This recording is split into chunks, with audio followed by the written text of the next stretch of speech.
আসসালামু আলাইকুম রহমতুল্লাহি বারাকাতুহ।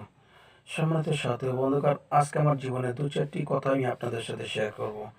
আমি সকালবেলা ঘুম থেকে উঠে সুন্দর করে অজু করি। অজু করে আজান দিই। আজান দেওয়ার পরে ফজরের নামাজ জামাতের সাথে আদায় করাই এবং তারপরে আমি সকালবেলা একটু হাঁটাহাঁটি করি। হাঁটাহাঁটি করার পরে আমি আমার নিয়মিত রুটিন, আমি ১ কাপ চা খাই এবং একটা বিস্কুট খাই।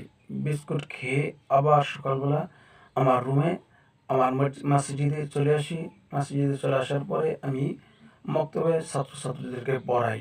তবে একটা বিষয় হলো, আজকে চার দোকানে যাওয়ার পরে চাওয়ালার কাছে বললাম, ভাই, হয়তো ১ মাসের জন্য আমি আপনাদের কাছ থেকে আমি বিরতি নিতেছি।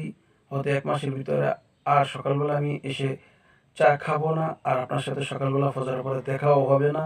কেননা যেহেতু ১ মাস রোজা রাখবো, এই ১ মাসের ভিতরে আর দেখা হবে না। তাই চাওয়ালার কাছ থেকে বিদায় নিয়ে চলে আসলাম।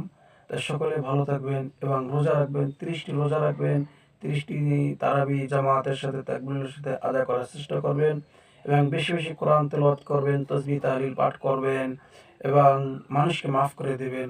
যে আপনাকে কষ্ট দিয়েছে তাকে আপনি মাফ করে দেবেন। কেননা আল্লাহ তাআলা ক্ষমাকারীকে ভালোবাসেন। আল্লাহ তাআলা নিজে ক্ষমা করেন এবং যিনি ক্ষমা করে দেন তিনিকেও আল্লাহ তাআলা ভালোবাসেন। বেশি বেশি তাহাজ্জুদ গুজারি হবেন।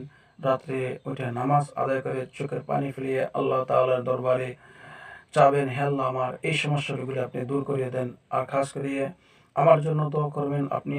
আমি আপনাদের জন্য দোয়া করি। ভালো থাকবেন, সুস্থ থাকবেন। আসসালামু আলাইকুম ওয়া রাহমাতুল্লাহি ওয়া বারাকাতুহু।